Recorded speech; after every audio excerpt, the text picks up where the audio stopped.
Ce cours en ligne aborde les syndromes pathologiques de l'estomac. Les fonctions de l'estomac sont très souvent similaires ou en interrelation avec les fonctions de rat de pancréas. Par conséquent, les syndromes pathologiques d'estomac sont bien souvent les mêmes ou provoqués ou la suite ou la conséquence des syndromes pathologiques de rat de pancréas. Néanmoins, nous allons tout de suite le voir, l'estomac a des fonctions spécifiques distinctes de la rate pancréas qui, si elles sont en difficulté et si elles ne sont pas correctement diagnostiquées, peuvent expliquer pourquoi, en soignant de manière adéquate des syndromes pathologiques de rate pancréas, le patient n'est pas tout à fait soulagé. Et donc ça vaut la peine évidemment d'aborder ces dysfonctions spécifiques de l'estomac de manière indépendante. En effet, si l'estomac a comme fonction principale, en accord, en combinaison avec rat de pancréas, d'assurer la première transformation et transport des aliments et des boissons ingérées par le patient, il a pour fonction spécifique, en haut du tableau, de recevoir les aliments et les liquides ingérés par le patient. C'est le premier endroit du corps où les aliments et les boissons, les liquides, sont réceptionnés. Lorsque l'estomac dysfonctionne, il perd cette capacité de réception, ce qui veut dire qu'il va y avoir une accumulation des aliments au niveau de l'estomac, entraînant une sensation de distension épigastrique, un dégoût pour les aliments et une perte d'appétit puisque l'estomac ne se vide jamais.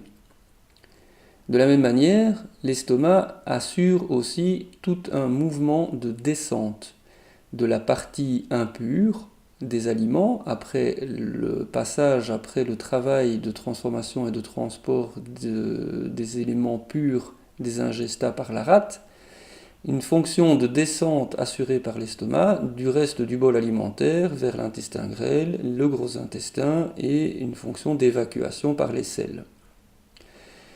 Lorsque cette fonction de descente est altérée, les aliments non seulement s'accumulent au niveau de l'estomac, entraînant les mêmes signes que l'on a déjà décrits d'inappétence, de plénitude gastrique, de distension plus ou moins douloureuse, mais également l'apparition de phénomènes de constipation, puisque le transit ne se fait plus, le bol alimentaire n'est plus correctement amené vers le bas.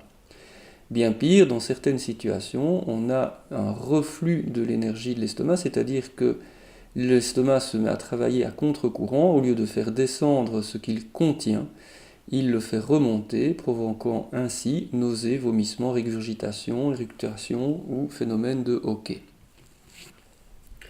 Alors les différents tableaux pathologiques de l'estomac sont divisés en deux groupes selon qu'ils aient une caractéristique de type chaleur ou une caractéristique de type froid. On retrouve ainsi un syndrome de chaleur ou de feu interne de l'estomac, un tableau de chaleur vide ou de vide de yin de l'estomac, un syndrome de stagnation de qi de l'estomac. Dans le groupe des tableaux pathologiques de type froid, on retrouve le syndrome de sang congelé ou de stase de sang de l'estomac, ainsi que le syndrome de froid vide de l'estomac. Pour comprendre les différentes plaintes et signes présentés par les patients lorsqu'ils sont atteints d'un tableau pathologique de l'estomac, il faut comprendre différents mécanismes. Ainsi, la chaleur de l'estomac est provoquée le plus souvent par un tableau d'humidité-chaleur préexistante au niveau de rat de pancréas.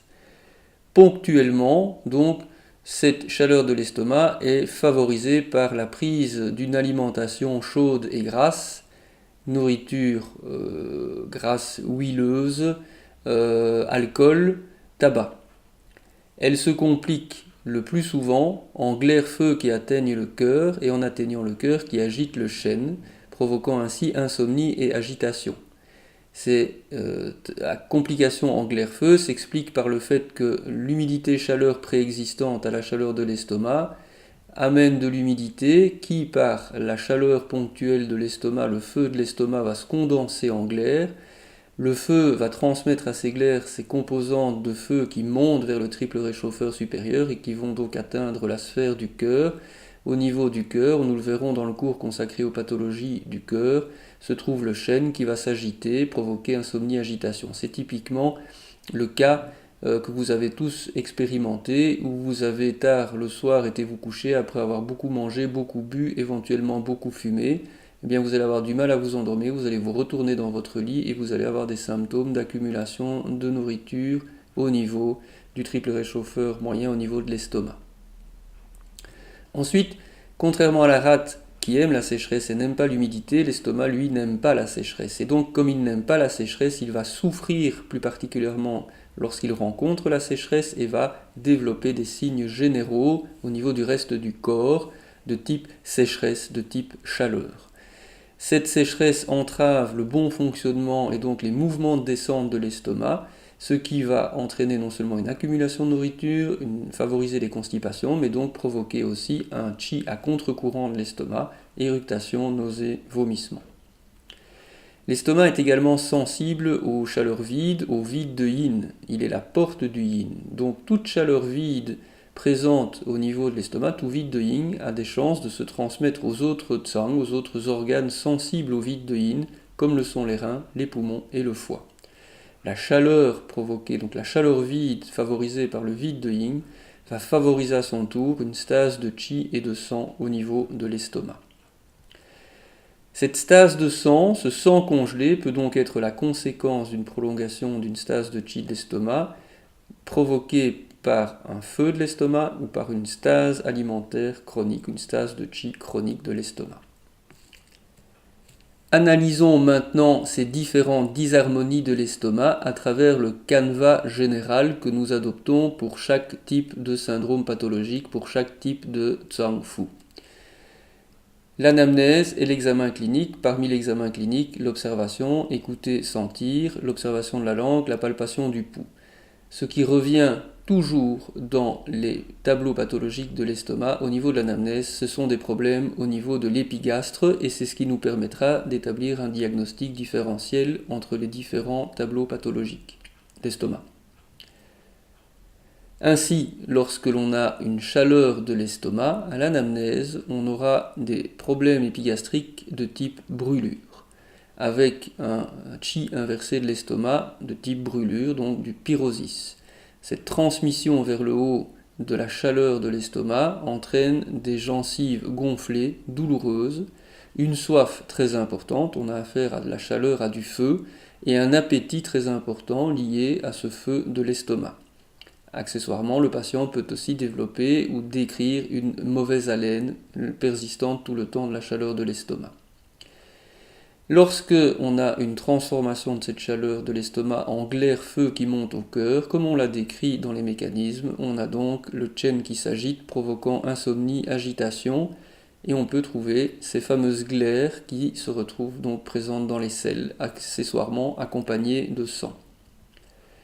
La langue a un caractéristique, un corps rouge, un enduit épais et jaune qui traduit la chaleur-humidité préexistante qui se transforme en glaire, qui donc va rendre cet enduit beaucoup plus épais, beaucoup plus jaune.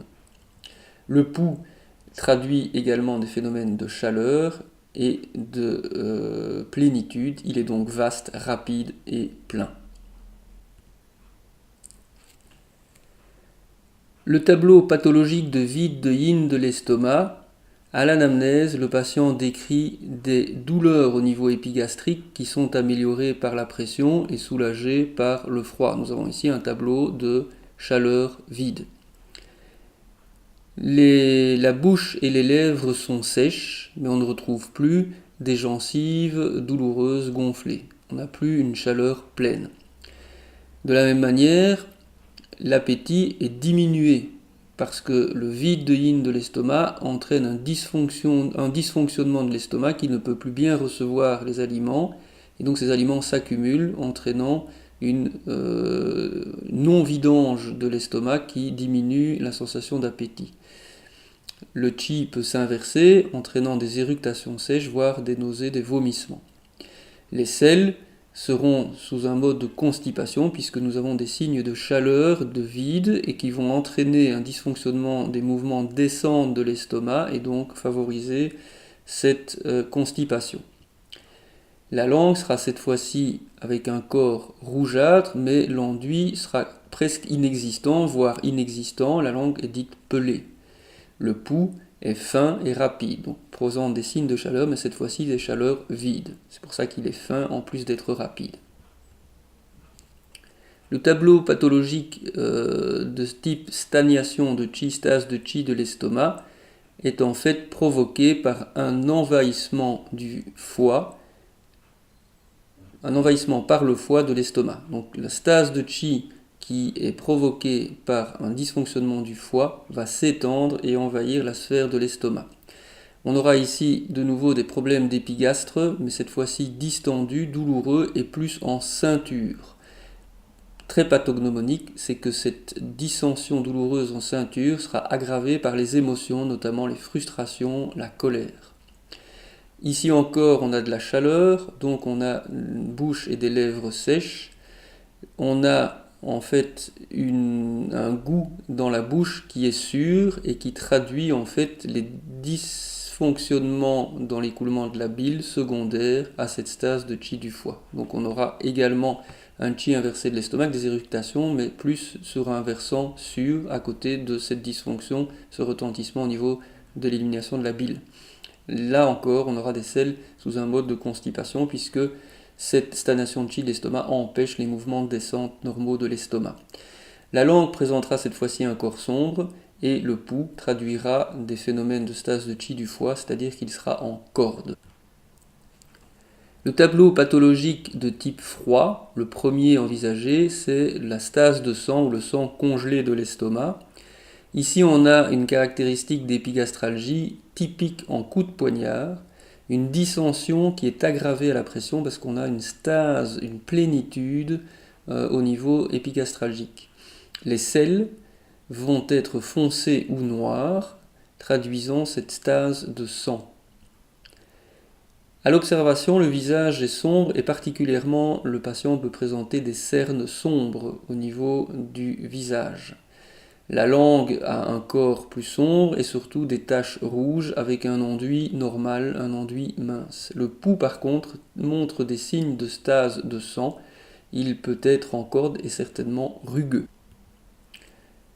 Enfin, dernier tableau pathologique d'estomac de type froid, c'est le froid vide de l'estomac qui est en fait purement une extension du vide de Yang de rate-pancréas. Nous retrouvons une douleur au niveau épigastrique qui est beaucoup moins marquée que dans le cadre de la stase de sang au niveau de l'estomac, mais qui persiste et qui est surtout soulagée par la chaleur puisqu'il s'agit ici d'un vide de Yang, donc d'un froid vide. Donc soulagé par la chaleur, soulagé par le fait de manger, de remplir l'estomac ou par la palpation, la pression. Ici, la langue présente un corps qui peut être sombre, un enduit fin, blanc et humide. Le pouls présente des caractéristiques de vide et de froid. Il peut être profond ou modéré et sans force et ralenti. Ceci nous permet de clôturer ce cours en ligne sur l'estomac en présentant le tableau qui met en parallèle les différentes caractéristiques des syndromes pathologiques d'estomac et qui servira de point de départ à la discussion sur la synthèse et l'intégration de ces différents éléments lors du week-end de rencontre, lors du deuxième week-end de cette deuxième année.